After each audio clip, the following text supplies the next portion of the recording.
রব্বুল আলামিন বলেন, ওরে জিবরাইল, আমার নবী সর্বোচ্চ মেহমান, জান্নাতের বরাক নিয়ে যাও, বাইতুল্লাহর কিনারা থেকে নবীরে নিয়ে আসো। কেউ বলছেন 3 জায়গায় পাইলাম নবী ঘুমানো, শিয়াবে আবু তালেব, উম্মে হানির ঘর আর হাতিমে কাবা। তিনটার সমন্বয় করেছেন হাকিমুল উম্মাহ মুজাদ্দিদুল মিল্লাত শাহ আশরাফ আলী থানভী। বলে আল্লাহর রাসূল উম্মে হানির ঘরে আছে। উম্মে হানির রুমটা শিয়াবে আবু তালিবের সীমানার ভেতরে। ওখান থেকে যখন জিবরাইল আমিন নবীর উঠালেন, হাতিমে কাবায় নিলেন। কাবার পাশে মাজা বরাবর একটা দেওয়ালওয়ালা ব্যারিকেড, এটাকে বলে হাতিমে কাবা। বাইতুল্লাহ দরজা যারা দেখছে, দরজার একটু পেছনেই হলো মাকাম ইব্রাহিম।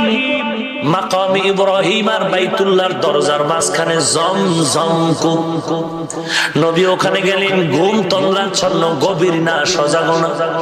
জিবরাইল আমিন বাইতুল্লাহর কিনারায় হেরেমের পাশে বরাকটা রাইখা নবী যেই ঘরে ঘুমানো, ওই ঘরের ছাদের মধ্যখান দিয়া নিচে নামলেন। ডাইরেক্ট ছাদ আটকানো, ফট করে ফাঁক হয়ে গেছে। দরজা ছিল না ঘরে, কথা কর না কেন?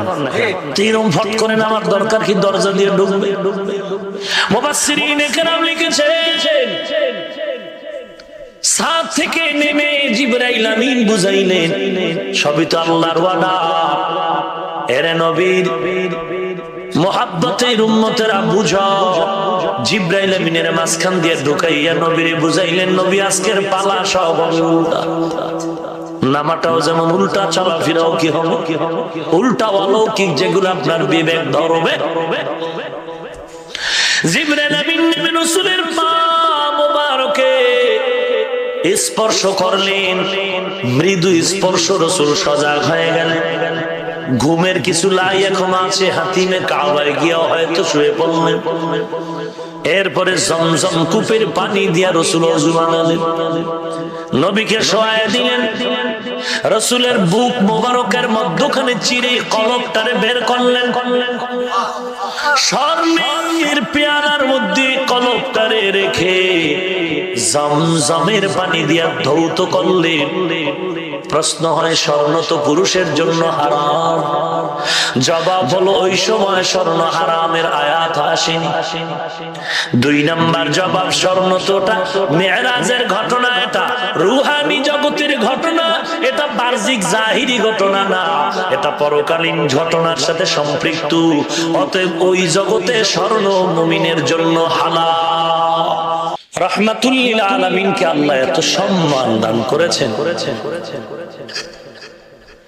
এক কথায় যার মতো আর কোন নবী নেই। আছে? নেই। কেমন নবী? যিনি শাফিউল মুজনিবিন, এই উপাধির কারণে। যিনি খাতামুন নবিয়্যিন, এই উপাধির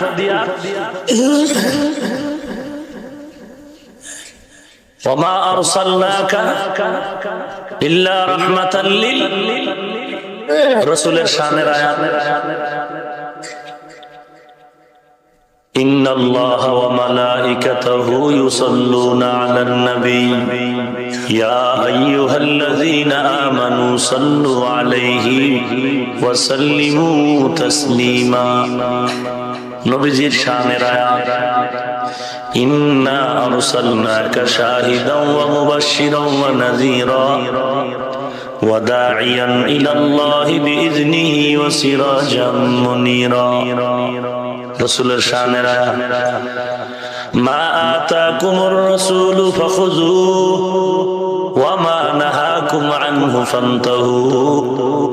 রাসূলের শানের আয়াত, মা কানা মুহাম্মাদুন আবা আহাদিম মির রিজালিকুম ওয়ালাকিন রাসূলুল্লাহি ওয়া খাতামান নবিয়্যিন।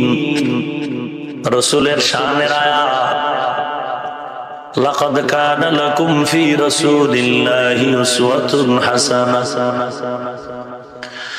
রাসূলের শানের আয়াত, কুল ইন কুনতুম তুহিব্বুনাল্লাহ ফাত্তাবিউনি ইউহিব্বুকুমুল্লাহ। প্রত্যেকটার আলোচনা লম্বা, বিষয় ভিত্তিক আলোচনা। আল্লাহকে ভালোবাসতে যদি চাও, কুল ইন কুনতুম তুহিব্বুনাল্লাহ, এ দুনিয়ার মানুষ যদি আল্লাহকে ভালোবাসতে চাও, এ রাসূল আপনি বলেন আমি আল্লাহর পক্ষ থেকে ফাত্তাবিউনি, তোমরা আমি নবীর অনুসরণ করো, ইত্তেবা করো, অনুসরণ অনুকরণ করো। অর্থাৎ যার অনুকরণ করব, যার অনুসরণ করব, সে যেমনে চলে ওইভাবে চলো, সে যেমনে বসে ওইভাবে বসো, এর নাম অনুকরণ। আপনারা এখানে সবাই আমারে ভালোবাসেননি, সবাই ভালোবাসেন, কিন্তু আমার অনুসরণ অনুকরণ কেউ করেন না। সবাই আমার অন্তর দিয়েই ভালোবাসে, কিন্তু যদি আমার অনুসরণ অনুকরণকারী ভালোবাসা থাকতো, তাহলে আমার জামার মতো জামা, টুপির মতো টুপি, জুতার মতো জুতা, রঙের মতো রং।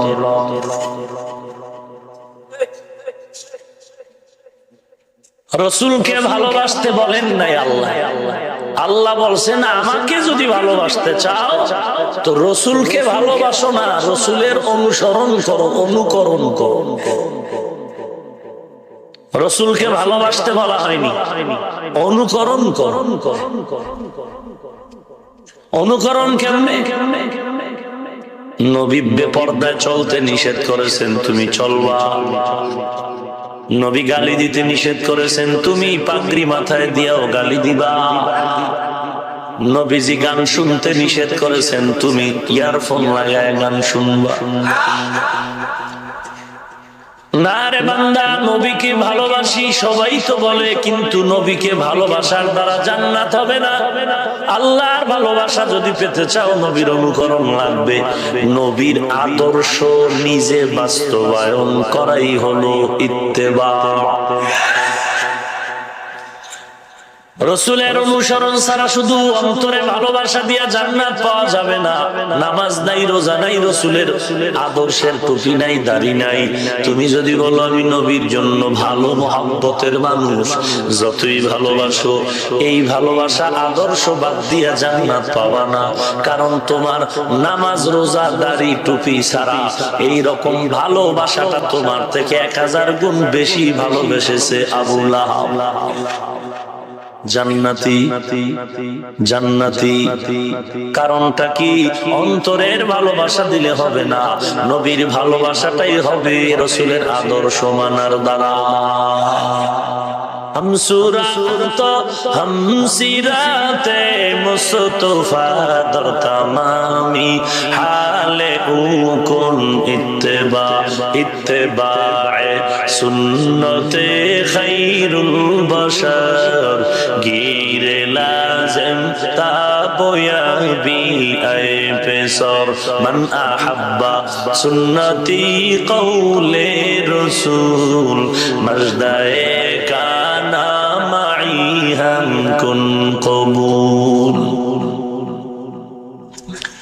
সাহাবায়ে কেরাম রাসূলের আদর্শ মানতে যাইও তাদের কান্না বন্ধ নাই। কি উপায় হবে আমার মরণে আর কবরে আর হাসরে? এরে মুমিন, আমি দাড়ি টুপি লম্বা জামা পরিয়া আমার কথা বাদ দাও, আমগো দেশের বর্তমান যুগের বুজুর্গ যারা, এদেরও বাদ দাও। এদের আগের বুজুর্গ যারা চলে গেলেন, তুলনামূলক আমাদের থেকে অতীতের বুজুর্গদের আখলাক, তাকওয়া, ইখলাস ছিল অনেক দামি।